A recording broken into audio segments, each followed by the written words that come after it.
Blue Origin prepares its Blue Moon lander for flight, and it's as golden as ever. Thales Alenia confirms corrosion of Gateway modules, Falcon Heavy returns with a rare double booster landing, and Astrobotic fires up a one-of-a-kind rocket engine. As always, we've got all that and more coming up this week in Spaceflight.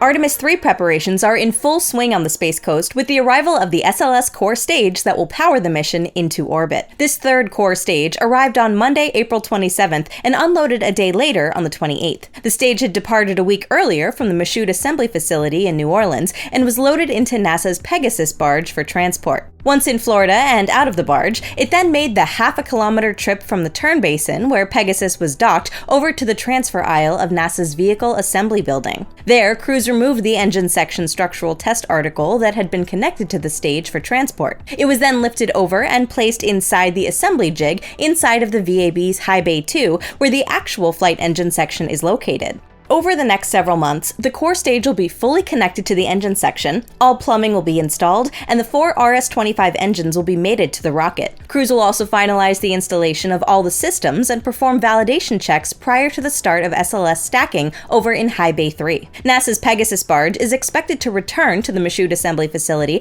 with the transport equipment used for Core Stage 3 so that future core stages can make use of it. It'll then make its way to the Goddard Space Flight Center in Maryland to pick up and transport NASA's Nancy Grace Roman Space Telescope to the Kennedy Space Center ahead of its launch. NASA teams have also continued outfitting the aft segments of the solid rocket boosters that will power the Artemis III SLS rocket. In the latest photos, we can now see that the booster skirts have been bolted to these sections and are still being worked on. The rest of the booster sections are expected to be transported to Florida over the summer. Based on this timeline, the stacking of SLS could begin as early as the fall in preparation for a launch next year. By the way, while all of this work has been going on this week, NASA also returned the Artemis II Orion capsule back to the Space Coast. Here, it'll be processed and inspected post-recovery so that teams can better understand how it performed during flight. This will help with the processing of the Artemis III Orion capsule, which is expected to be mated to its service module this summer, because it really wouldn't be great to do that and then find out that you need to do a major change to the capsule.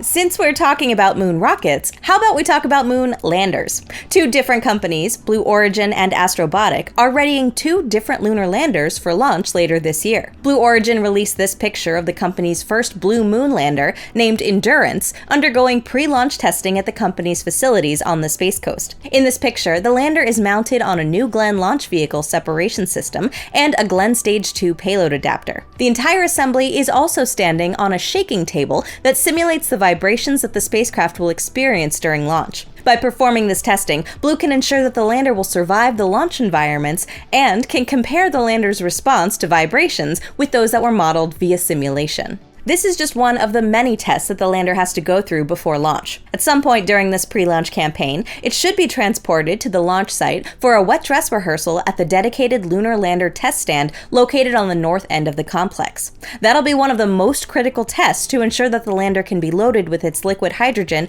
and liquid oxygen propellants prior to launch, and that teams can rehearse the operation of its propellant systems before it's in space. Because it uses these cryogenic liquids as propellant, the lander is wrapped with gold foil around its tanks and main structure, which reflects the sun's thermal radiation and keeps the tanks cool for longer. So while it is the blue moon lander, the color is actually gold, a bit of a departure from what we had seen in previous renders. Meanwhile, Astrobotic is putting the final touches on its Griffin lander as it prepares for launch later this year. Earlier this month, the company integrated one of its payloads, the CubeRover-1, on board Griffin. CubeRover-1 builds upon the experience of CubeSats to build a cube rover. It's all in the name, isn't it? This is a small side project that Astrobotic has been working on to build a simple, flexible, and cheap way to do science on the moon after landing. Following its integration, Astrobotic then installed the 3 solar panels that will power Griffin's systems during its mission. While other payloads and systems still remain to be installed, those installations should hopefully take place over the summer. Then Griffin will be shipped to the Florida Space Coast for testing and launch on SpaceX's Falcon Heavy. But Astrobotic's CubeRover-1 won't be the only rover riding on Griffin's first flight. Astrolab is also flying its FLIP rover on this mission, and it will actually ride up on the top of the lander as the primary payload. It's way bigger than the CubeRover-1. Over the last week or so, the company has been sharing updates of final integration and testing of FLIP as it prepares for launch. Much like Griffin, it too has received its solar panels, and they've even shared a picture of one of the 360-degree cameras mounted on top of them. FLIP also received its tires just this week, finally making it look like a true rover. Hopefully Astrobotic is successful in delivering Griffin to the lunar surface, and we can see both CubeRover-1 and FLIP roving around the lunar South Pole later this year. Now, if you thought lunar landers weren't cool enough, Astrobotic also surprised us with an engine test this week, and it's not just a regular rocket engine. Apparently, the company has been working on a rotating detonation engine. What's that? Well, it's a type of rocket engine that doesn't just burn its propellants, it rather detonates them, meaning that the flame front travels at supersonic speeds. If it works, this should be much more efficient than regular engines. The concept isn't new though. We've seen several companies and institutions around the world study and test rotating detonation engines, but it hasn't been used in practice yet. So what's Astrobotic up to? They're working on an engine called Chakram, and so far they've fired 2 thrust chambers for 8 successful tests, totaling more than 470 seconds. In the footage, we can see 3 detonation fronts chasing around the combustion chamber. Yeah, the rotating detonation is literal. Astrobotic claims Chakram is one of the most powerful rotating detonation engines ever tested. The engine produced 4,000 pounds force of thrust during these tests, which is roughly 17.8 kilonewtons. For comparison, Rocket Lab's Rutherford produces 25 kilonewtons at sea level, 9 of which are enough to launch Electron. To add another superlative, Astrobotic believes that they also broke the record for longest continuous firing of this engine type, as one of the tests lasted for 300 seconds. Now, there's much that we still don't know about this engine, for example, the propellant that it runs on, though the pretty blue flame suggests that it might be methane, which the company has experience with through its acquisition of Maston Space Systems a few years ago. That's also where some of the engine's applications might come in. Maston worked on small, reusable rockets and landers, a future iteration of which might be a perfect fit for Chakram. It'll still take a lot before that becomes a reality, but Astrobotic says the initial results are very positive. So at some point, we might see these engines fly on an actual mission. Okay, you may not have expected Astrobotic to make engines, but you're probably less surprised to hear that Impulse Space, the company founded by propulsion legend Tom Mueller, announced another engine. Their third, in fact, following SAFE and Deneb, which power the company's Mira and Helio space tugs, respectively. Now there's Rigel, and it's tiny. Just compare it to the camera that's mounted next to it. But it packs a punch, producing nearly 900 newtons or 200-pound force of thrust. That's more than twice of what SpaceX's Draco engines produce, another of Tom Mueller's designs. But unlike Draco, Rigel uses non-toxic propellants, burning nitrous oxide and ethane. Moreover, the engine can fire for a long time, can throttle deeply, and allows for unlimited restarts. This feature set makes the engine suitable for in-space maneuvering, multi-phase missions, and even landers. In other words, it's perfect for Impulse Space's entire range of space vehicles. Who would have guessed? But wait, there's even more engine news. NASA's Jet Propulsion Lab just completed initial testing with another experimental type of thruster, and this one runs on lithium vapor. It's a type of electric thruster which has been very popular in space for a while because of their efficiency. They might produce low thrust, but nothing beats them if you've got time for slow acceleration. That said, JPL's thruster is much more powerful than your average electric thruster. During the test, it ran on power levels of up to 120 kilowatts, which is over 25 times the power of the xenon-powered thrusters that propel NASA's Psyche mission. And that's just the beginning. In coming years, NASA wants to ramp it up to 500 kilowatts or even 1 megawatt per engine. With a few of them together, that's enough power to support a human mission to Mars. So how does it work? Well, this new design is a magnetoplasma dynamic, or MPD thruster, which is very different from Psyche's Hall effect thrusters. In an MPD thruster, high currents interact with the magnetic field to accelerate lithium plasma out of the engine's business end. That in turn propels the engine forward, pushing the spacecraft along. A big problem with this, though, is heat production. These engines run hot, and they need to run for a long time. A human Mars mission would see them fire for over 23,000 hours. The other challenge is, of course, the massive power draw. But power it with a nuclear source, and you might be going somewhere. Gee, if only NASA recently announced plans for a nuclear spacecraft. From engines, we move on to rockets, starting with more testing for Rocket Lab's forthcoming Neutron rocket. Now, if you remember, Neutron has a rather unique approach to fairing reuse, in which the fairings remain attached to the first stage. This also means that the rocket has a massive upper module, which encompasses the second stage on the way up. The novel approach might provide some challenges during stage separation, though, as Stage 2 needs to travel much farther to clear the first stage than in a conventional setup. So it's no surprise that they're subjecting the stage separation mechanism to rigorous testing, of which the company shared some pictures this week. At their facilities in Warkworth, New Zealand, Rocket Lab has installed a gantry to pull second stages out of Neutron upper modules. We've seen this structure before in investor presentations, but without an upper module installed. Unfortunately, they haven't shared anything more than pictures, but it doesn't take a lot of imagination to figure out how it works. After triggering the separation mechanism, the gantry pulls up the second stage, simulating the forces during stage separation. Or something like that. Come on, show us some video, Rocket Lab. We'd love to see it in action.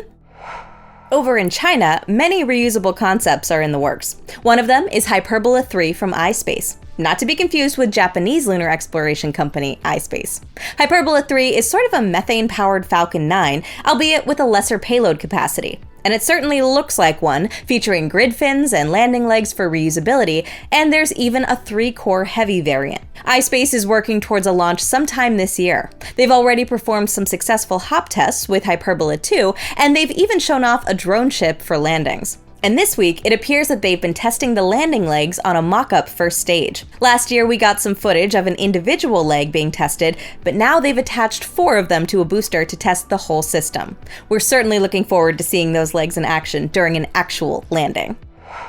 Now moving to a European launcher with a reusable future, Rocket Factory Augsburg has announced a potential date for the first flight of its RFA One rocket. The German company developed its kerosene-powered rocket to launch over a metric ton to low Earth orbit. RFA built a launch pad at Saxevord in the Shetland Islands to launch the rocket, and it first got to see some action back in August of 2024 when RFA tested a first stage on the launch pad. Unfortunately, that test ended when an oxygen pump in one of the Helix engines caught fire, setting off a destructive chain reaction that ultimately destroyed the rocket. Not to be deterred, RFA moved on and took the opportunity to improve the rocket, its engines, and its operating procedures. Earlier this year, the company delivered both stages for the first flight to Saxevord, and they're now gearing up for launch, which might be as soon as July 1st. Now that date isn't set in stone just yet. RFA applied for licenses to fly during a window opening on that day, which is a huge step, but they're still awaiting approval, and of course, there may be many other factors that could delay this launch. This is a first flight after all, and they rarely launch on time. Regardless, we are so glad to see RFA moving into the final stretch, and we can't wait to see this rocket lift off.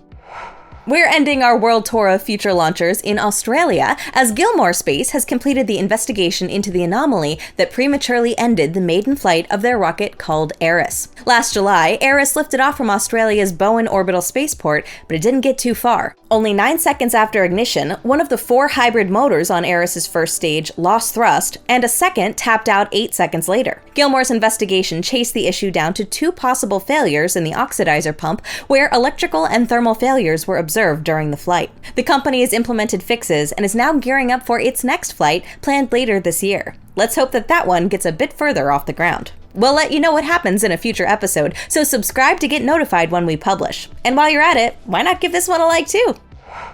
Now we'll take a look at some other stories across space. Literally, we're starting in the early universe. Picture this. You are one of the first to look at the pictures from the world's latest telescope, peering farther into the universe than ever before.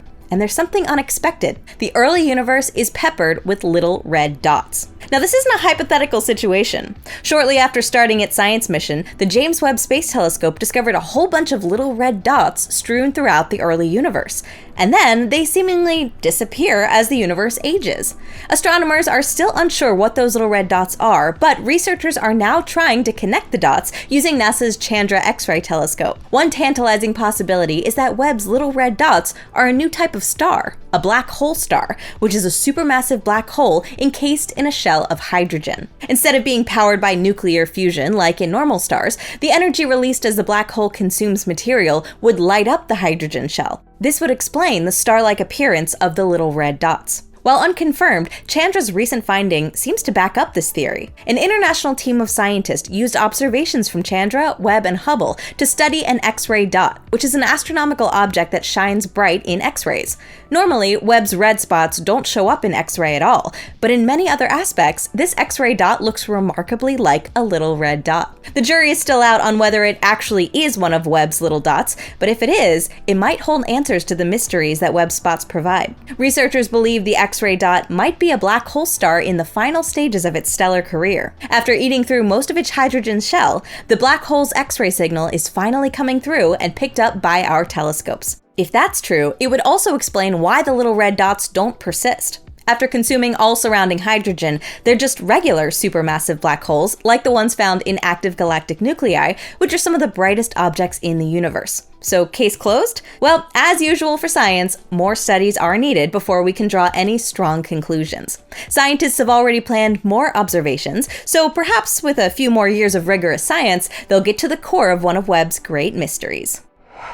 Let's now move on to a future space telescope, or rather a collection of telescopes all bolted to one spacecraft. The European Space Agency is getting its Plato mission ready for launch, and it recently completed an important test. The spacecraft is outfitted with 26 cameras, which will all collaborate to monitor 150,000 stars at once to hunt for Earth-like exoplanets around Sun-like stars.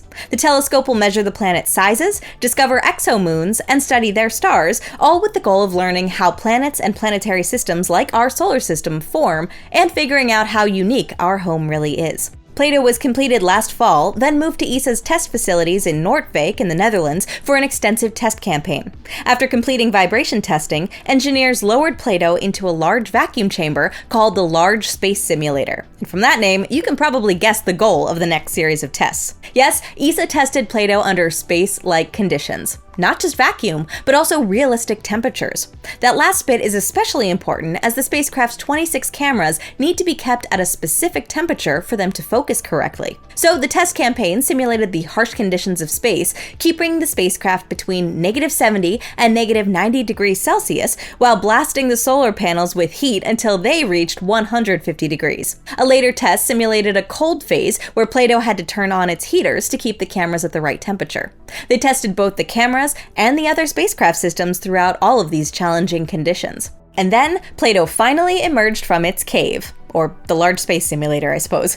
Back in the clean room, engineers will perform further checks and then prepare the spacecraft for its launch atop an Ariane 6 in January of 2027. Recently, there have been some talks about space station modules corroding away. Brand new space station modules, in fact, for what was the upcoming Lunar Gateway space station. And those weren't just rumors. NASA Administrator Jared Isaacman even testified before Congress, saying that 2 modules were corroded. Oh, and he also told us when Max sat down with him for an interview last month. There's been some reports that they may be corroded beyond repair.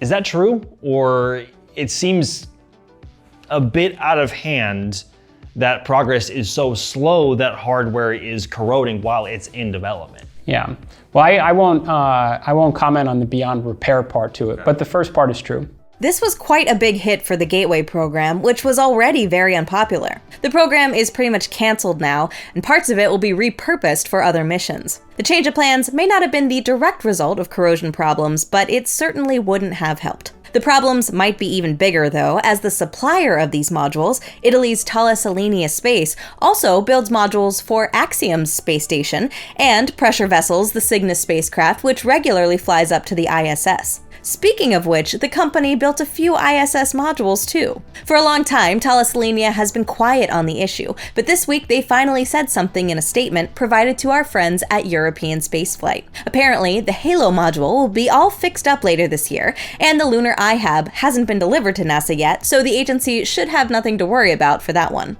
In fact, they even added that the same problems occurred on some of the ISS modules, but they've been holding up perfectly for over 25 years. Nothing to worry about. At least, that's what they're saying between the lines. It won't be enough to save Gateway, but at least corrosion won't be the reason to send the modules to the scrapyard. Let's hope that they can be reused for another mission instead.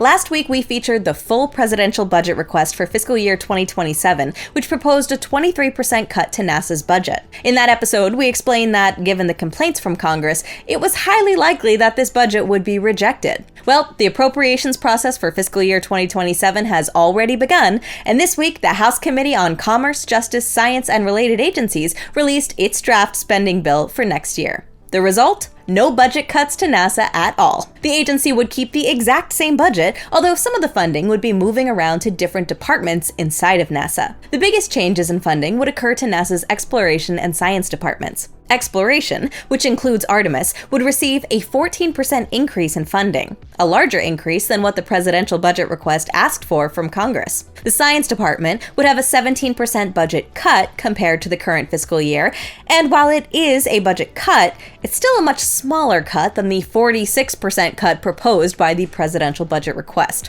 Other departments would only see small increases or cuts that, at the end of the day, even out, and that means that the overall budget of the agency would remain flat under this proposal. Now again, this is just a proposal from the House Appropriations Committee. The Senate will release one of its own, and that will likely show a different budget. Last year, for example, the House proposed the same science budget and also an even greater increase of funding for NASA's exploration department. Yet, when it came time for the Senate to do the same, it proposed something more balanced with minimal cuts to science and a modest increase in budget for exploration. So we'll have to keep an eye on how this all evolves over time, but it's clear that lawmakers do not want to give NASA a budget that looks like the one proposed last week by the administration.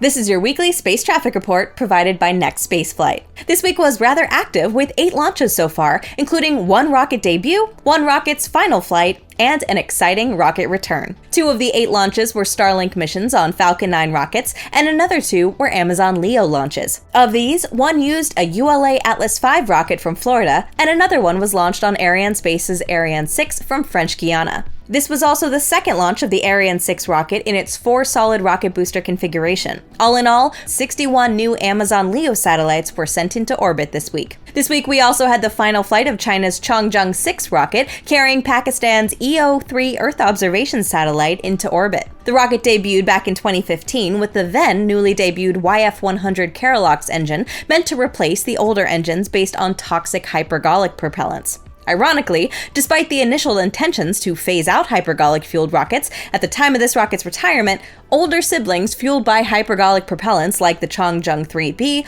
or Chang'e 2D not only have yet to be retired, but have in fact ramped up in cadence in recent years.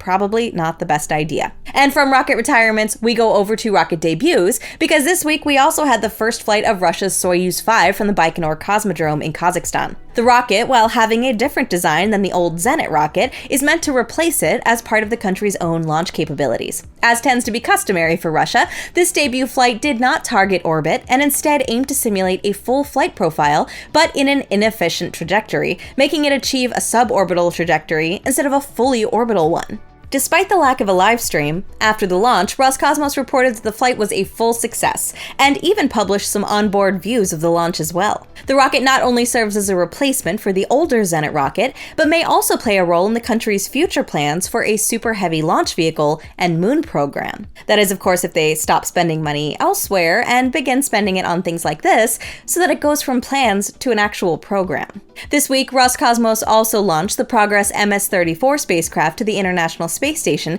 carrying about 3 tons of supplies and fuel to the orbiting outpost. We also had the return of SpaceX's Falcon Heavy, and literally because it also featured a double return-to-launch site landing from its side boosters. The mission was carrying the Viasat-3 F3 satellite into geosynchronous transfer orbit, a feat that took 3 burns of the second stage and a 4-hour coast phase to 35,000 kilometers before it was deployed successfully. This was Falcon Heavy's 12th flight, and it really had a rare mix of boosters as its first stage. The center core was new, having been expended on this mission in return for extra performance to carry Viasat-3 F3 to near geosynchronous orbit. But the 2 side boosters were flight-proven, one having flown once already on a Falcon Heavy mission back in June 2024, and the other having flown 21 times prior as a Falcon 9 booster from Vandenberg. This funny mix of boosters meant that one of them was way sootier than the other, and to cap it off, this was also the first time that SpaceX landed 2 boosters at landing zones 2 and 40. This was done because SpaceX no longer holds the lease to Launch Complex 13, where landing zones 1 and 2 are located. The company keeps an agreement with the 2 companies that currently hold the lease, so they can at least keep using LZ2 for these double landings, like the one that we saw this week. SpaceX recently debuted a new landing zone at Space Launch Complex 40, LZ40, which is nearly 9 kilometers away from LZ2, making this a really rare double landing with such a huge distance between the boosters. Going into next week, we'll have a Falcon 9 dominated schedule with up to 3 launches in store for the SpaceX rocket. One of them, a Starlink mission, may have already happened by the time you're watching this,